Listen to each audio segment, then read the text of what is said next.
ele parte para o espiritual. Nós pulamos aí para a segunda parte, tabernáculo humano, a sombra do tabernáculo divino. Então, Jesus, quando falou sobre pedir, Mateus 7,7, ele falou que o homem começa pedindo de forma física. Ele entra diante de Deus pela forma racional, pelo corpo físico.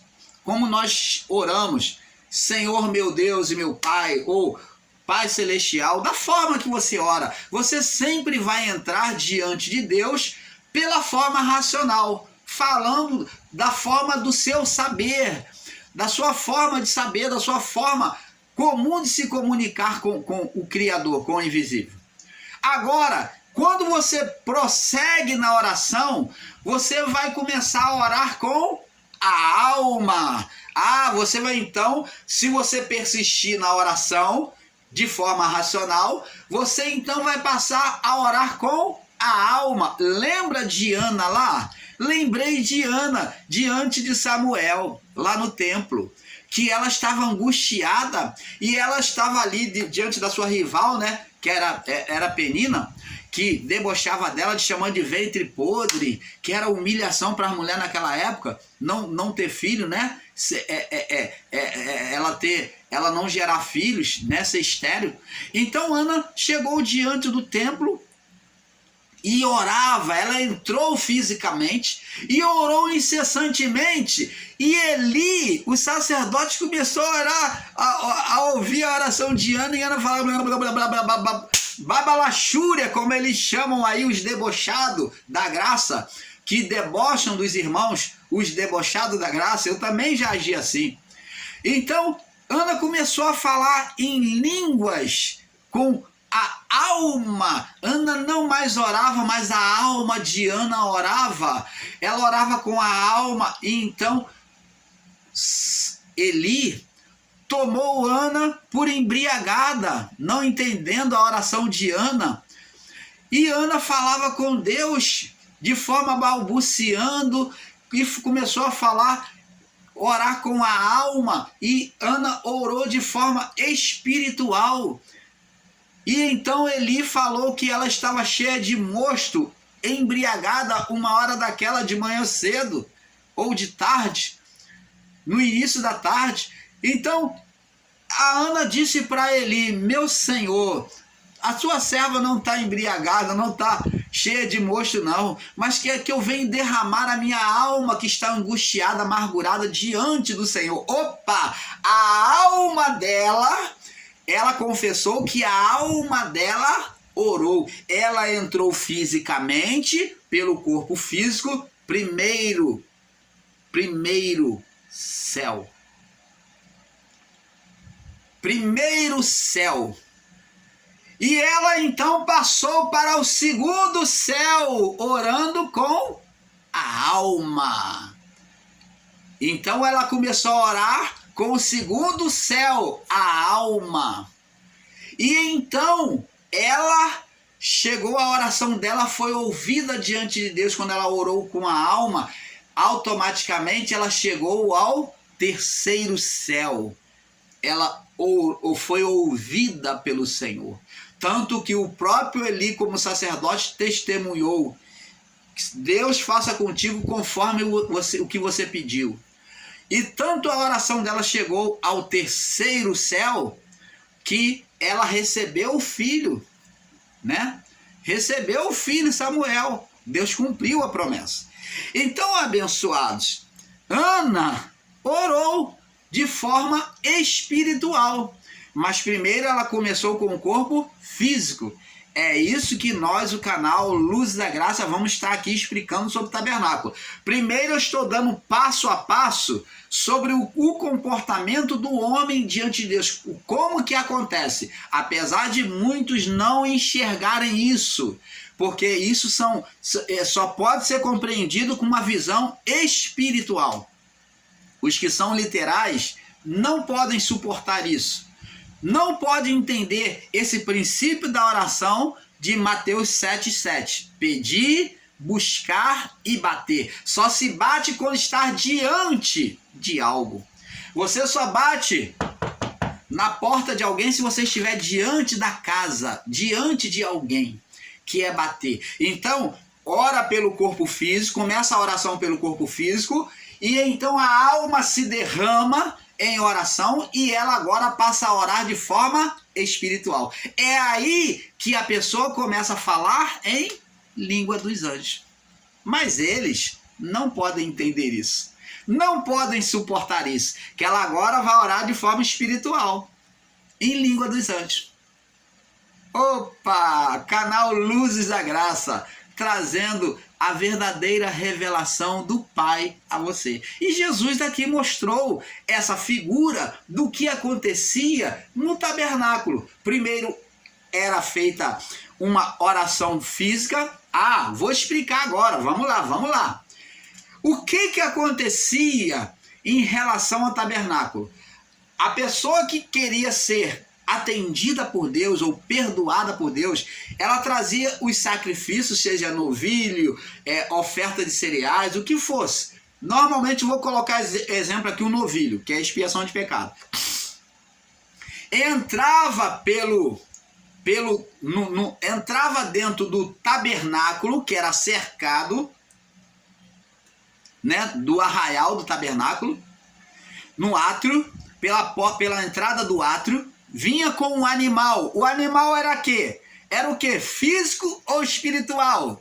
Toda a oferta que vinha diante de Deus, que entrava pelo primeiro véu, que era na entrada da tenda da congregação, no átrio, todos que passavam pelo primeiro véu, esse véu tinha representação de cores, representando as 12 tribos de Israel, era panos, com cada um com uma cor, fazendo a representação das 12 tribos de Israel, que iria passar por aquele véu, aqueles panos, e então, com o físico, cereais, animais, eles entravam, e ali no átrio, eles entravam para fazer, diante de uma bacia, uma pia de purificação. No átrio existia, que era chamado de átrio exterior. O átrio exterior era a representação do primeiro céu, ou, como Jesus lá resumiu, o pedir, a aproximação física do homem diante de Deus, ou do Criador. Então, o primeiro céu, que era o pedir, que era a aproximação do homem diante do Criador, ele vinha de forma física, com um animal, né? Entrava com um animal, ou cereais, a oferta que fosse, e então ali tinha, no caso do holocausto, tinha o altar de bronze. No caso de ser um animal para ser sacrificado, tinha um altar que ele não era de ouro. O de ouro ficava no segundo céu. Então, no primeiro céu era um altar com a pia de bronze. E ali tinha o altar, que era a bacia de bronze, onde se lavava o animal, que era a pia nas águas da purificação, que a água tinha que ser renovada todas as vezes, que era água corrente, então tinha que ser renovado, não podia ficar ali e ser usado por outro, não, era água corrente. Ali lavava-se o animal, que era a preparação, a purificação, que era a bacia da purificação. Tinha o altar de bronze, que era o altar do holocausto, que era o altar onde após isso era sacrificado o animal. Então, tudo expressão física. Vê que o altar era de bronze, quer dizer, mostrando ali uma justiça sobre o físico. Uma justiça sobre o físico. Então, ali demonstra o sacrifício físico. Sim, na oração, temos que perseverar. Lembra que Jesus falou para os discípulos? Vigiar e orar. Ele manda perseverar na oração lá no Getsemane, que os discípulos estavam dormindo. Jesus perseverou tanto na oração que ele transpirou sangue e suor. Então, tem que ter perseverança na oração. Então, tem que ter perseverança. Aqui está falando de justiça. Então, perseverança em buscar a justiça de Deus, já no primeiro céu. Traz o animal, ali é feito a lavagem na pia da purificação, né? E o animal era colocado num altar de bronze, representando a justiça divina sobre a vida humana. Tinha que haver uma perseverança ali. Então Jesus ele conta uma parábola sobre a viúva importuna, sobre o dever de orar e nunca desfalecer, fala perseverança na oração, e o juiz é injusto, que a viúva, ela todas as vezes ela ia na porta do juiz, pedia, ela já havia pedido, mas o juiz sendo injusto, a alma dela perseverou e ela foi ao encontro e bateu na porta do juiz, dizendo, julga minha causa. Toda vez ela ia lá e falava, julga minha causa, julga minha causa. Perseverança é bater, pedir, bater. Ela pediu, buscou, foi de encontro ao juiz todas as vezes, importunando ele, e batia, julga minha causa todas as vezes. E o juiz, vendo que ela importunava, julgou a causa dela. A mesma coisa, se você tem um amigo e na noite for pedir alguma coisa, de tanto você ficar importunando, batendo na porta dele, ele também vai lhe atender. Ainda que seja tarde. Então, preste atenção, isso demonstra perseverança na oração, no pedir. Primeiro céu. Vamos ler lá em João, olha o que Jesus diz acerca do primeiro céu, da aproximação com Deus na oração. João 10, 9. João 10, no verso 9.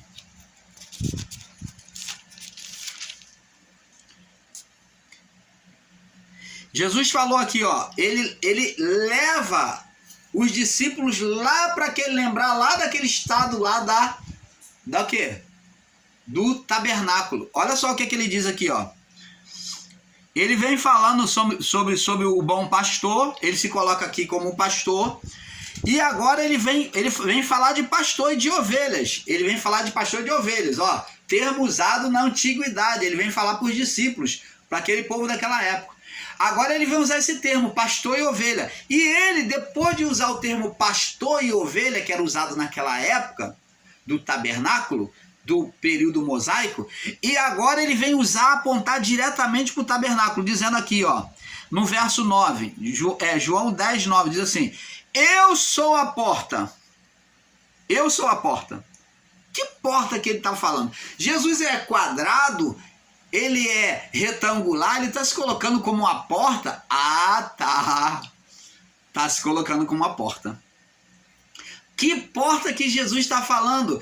É a porta da entrada do átrio. Por quê? Porque ele está ministrando sobre aqueles 12 tecidos que ficava na representação da porta.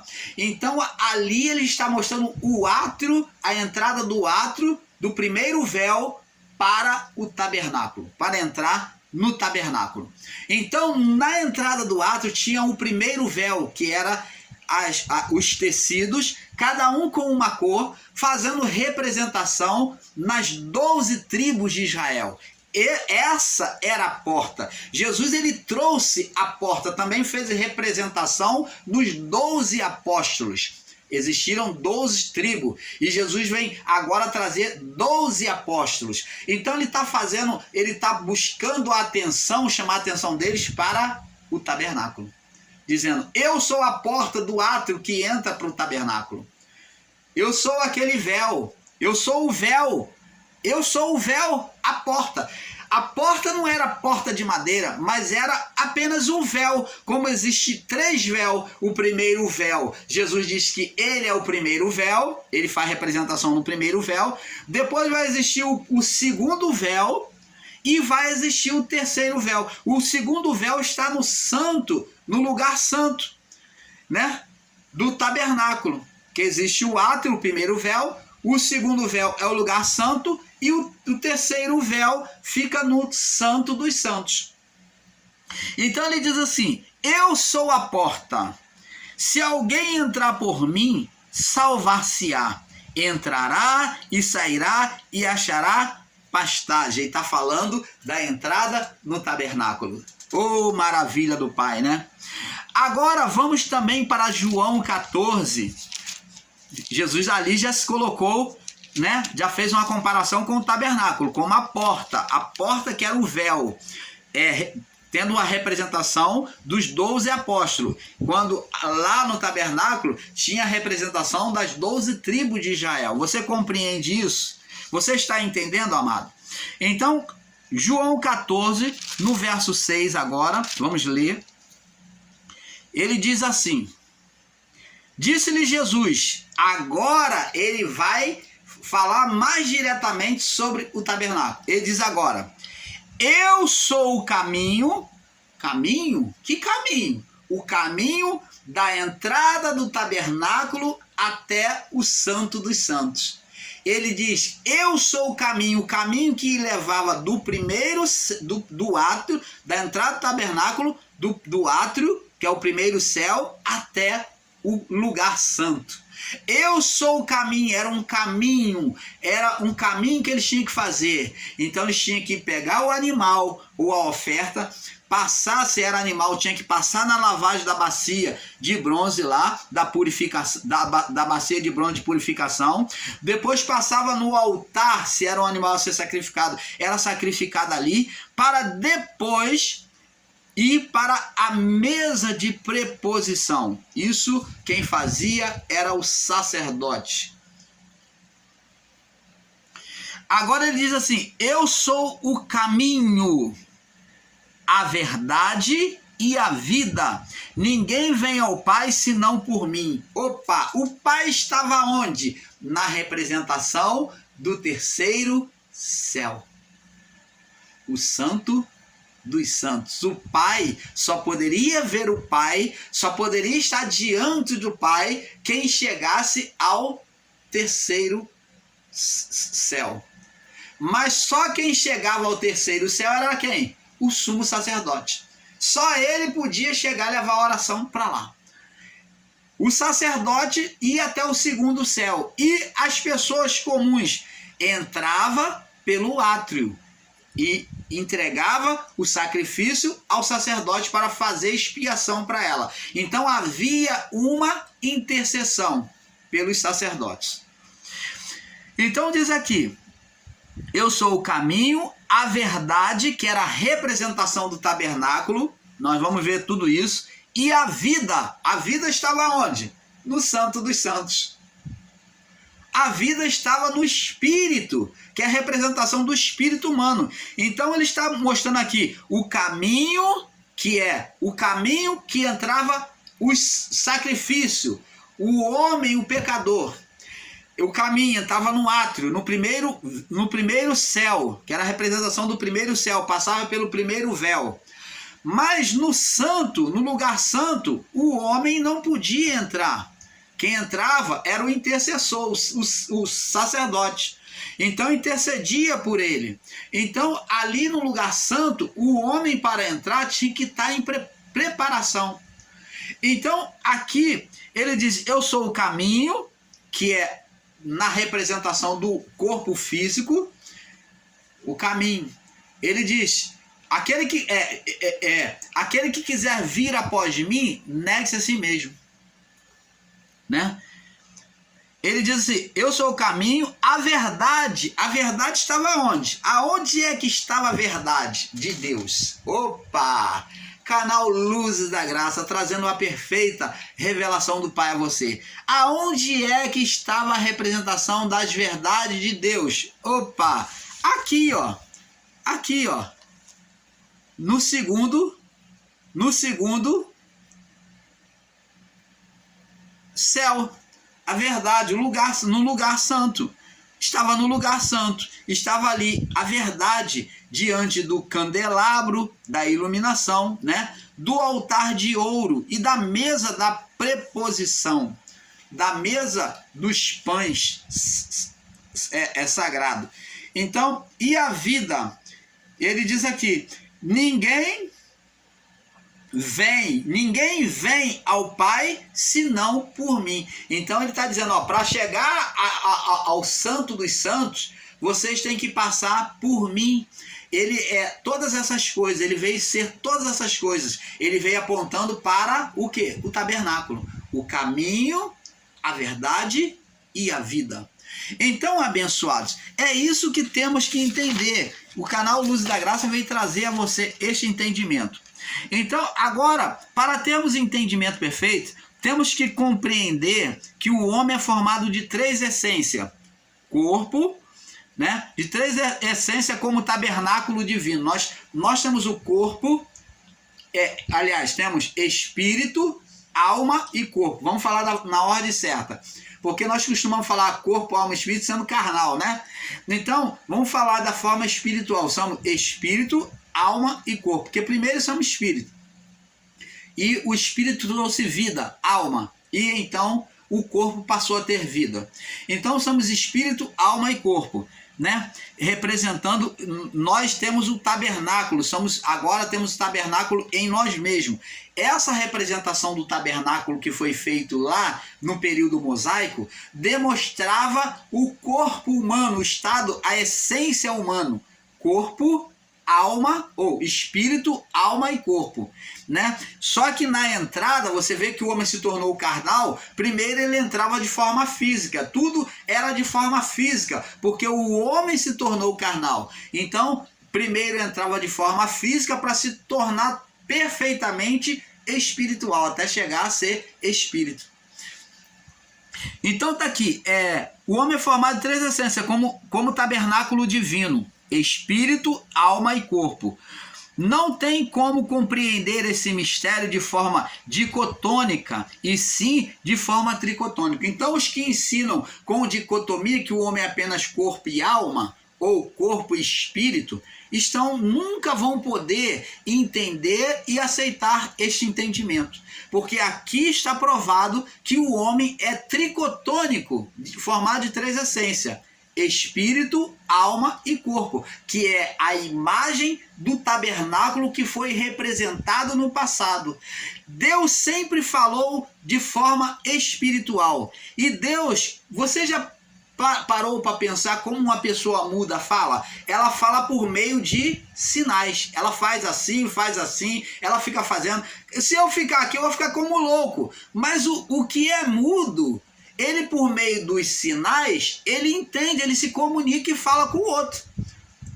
Mas Deus também, da mesma forma, quando o homem perdeu a sua origem espiritual, ele entrou em estado de morte espiritual, separação de Deus, por meio de Adão e a sua mulher. Então, agora, como todos pecaram e destituídos, separados foram da glória de Deus, então Deus agora se comunica com o homem por forma de sinais, figuras, não de mímica, mas figuras, representações. Por isso que o tabernáculo, quando Deus mandou formar, estava representando o corpo humano, as essências divinas, a natureza divina do homem, espírito, alma e corpo. Toda a representação do tabernáculo é a representação do que o homem é ao olhar de Deus. Opa, que maravilha, né? Vamos agora entender. O espírito, o homem foi formado de três essências como tabernáculo divino: alma, espírito, alma e corpo. Não tem como compreender isso de forma dicotônica, como duas naturezas só, e sim de forma tricotônica, com as três naturezas. Agora vamos em João, vamos em João aqui.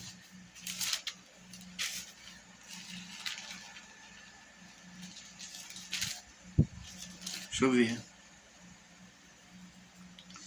Capítulo 1, no verso 1 e 2, deixa eu ver.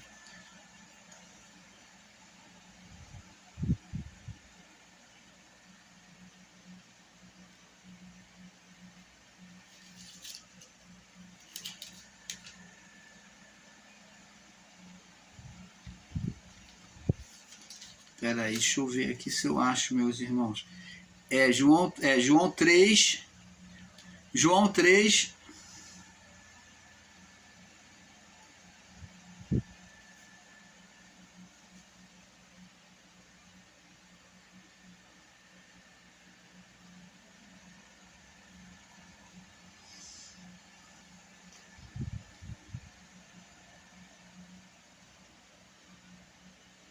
Diz aqui, 1 João 3,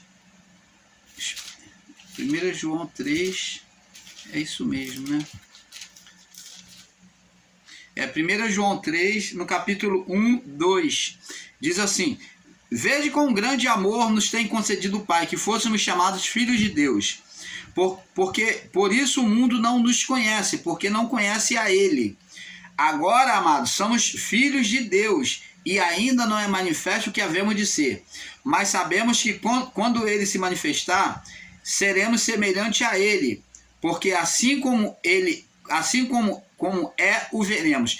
Então Deus também, quando formou o homem, formou a sua imagem e semelhança. A palavra, quando diz imagem e semelhança, está demonstrando que Deus tem um corpo espiritual.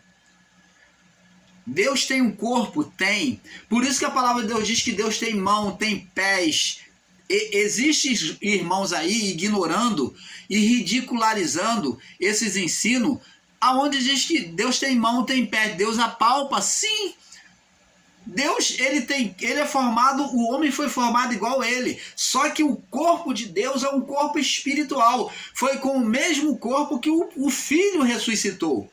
O Filho ressuscitou com um corpo incorruptível, um corpo espiritual. É o corpo que nós receberemos a partir da nossa morte, aonde a alma receberá um novo corpo, o corpo adâmico antes do pecado.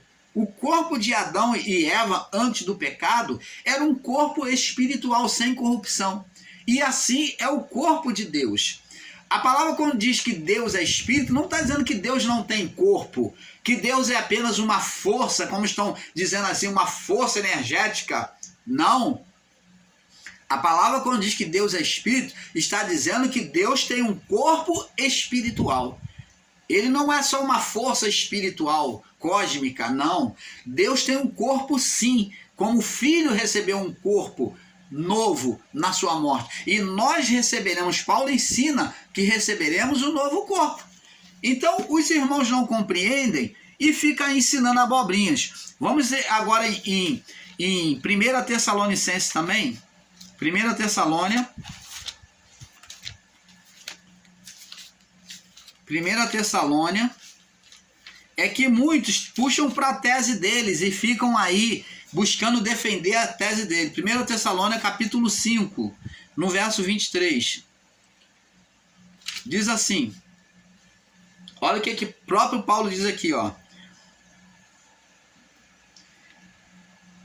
E o mesmo Deus de paz vos santifique em tudo, em todo o vosso espírito, com letra minúscula, que é o espírito humano, ó, que é o terceiro céu do homem. É pelo terceiro céu que mantemos comunhão com Deus. E alma e corpo. Ou você pensa que Paulo, quando disse que foi arrebatado até o terceiro céu, Paulo foi voando?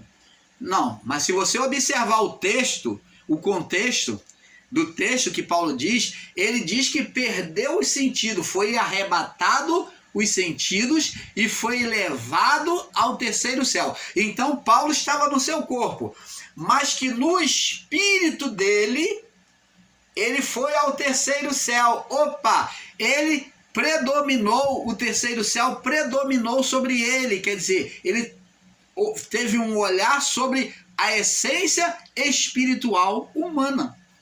Paulo então enxergou sobre a essência divina as coisas celestiais. E então, pela essência divina, Deus falou e trouxe revelações a ele, pela essência divina. Ah, mas não foi só Paulo que teve revelação, não. A palavra de Deus mostra que Jesus mesmo disse, quando ele perguntou: quem vocês dizem ser o filho do homem? E os discípulos disseram: uns dizem que tu és João Batista, outros dizem que tu és um dos profetas, uns dizem que tu és Jeremias. E ele falou: quem vocês dizem, acha que eu sou? E Pedro tomou ousadia, foi direcionado pelo Espírito Santo. Pedro, pelo Espírito, recebeu a revelação. Ó, ele falou pela natureza interior, pelo Espírito, foi revelado pelo terceiro céu. Então Pedro falou: tu és o Cristo, o Filho do Deus vivo. Jesus, quando ouviu aquelas palavras, Jesus falou: Pedro, e eu te digo, tu és Pedro, e não foi carne e nem sangue que te revelou quem eu sou, mas foi o Espírito de Deus, foi meu Pai. Ele teve uma revelação por quê? Pelo Espírito humano, pela essência divina, pelo terceiro céu. Então a janela do terceiro céu abriu para a alma de Pedro e Pedro enxergou: ele é o Cristo, o Filho do Deus vivo. Então veio, Pedro pôde então entender, abriu a janela, a alma da janela do terceiro céu, e a alma de Pedro pôde contemplar, entender e dizer: tu és o Cristo, o Filho do Deus vivo. Conectou a alma de Pedro com o quê? Com o terceiro céu, com o Espírito. Foi esta revelação que Paulo diz que foi ao terceiro céu. Paulo não subiu. Revelação de Pedro de Paulo foi interior, pela essência divina. Paulo, a alma dele foi conectada ao Espírito, por onde Deus se comunica com o homem e o homem com Deus. Terceiro céu. Este é o terceiro céu, no tabernáculo humano. Você está entendendo, abençoado? É isto que nós buscamos trazer a você, a perfeita revelação. Para nós passarmos agora para a outra parte, vamos ver se conseguimos ir em 1 Coríntios, capítulo 15, completando com a palavra de Paulo. Antes que mude aí, 1 Coríntios, capítulo 15. No verso 44, Paulo diz assim: semeia-se corpo natural e ressuscitará corpo espiritual. Há corpo natural, há corpo espiritual. Assim como está escrito, o primeiro homem foi feito alma vivente e o último homem espírito vivificante. Então, você está vendo que agora Paulo vai explicar sobre a natureza espiritual no homem. Você pode ler aqui, prosseguir aqui. Vamos passar para a próxima parte, porque o negócio está ficando bom, com um pouco aqui, um pouco ali. E é só revelação, é só revelações espirituais vindas do Pai que estaremos recebendo. Paz e seja convosco. Continue conosco. Paz.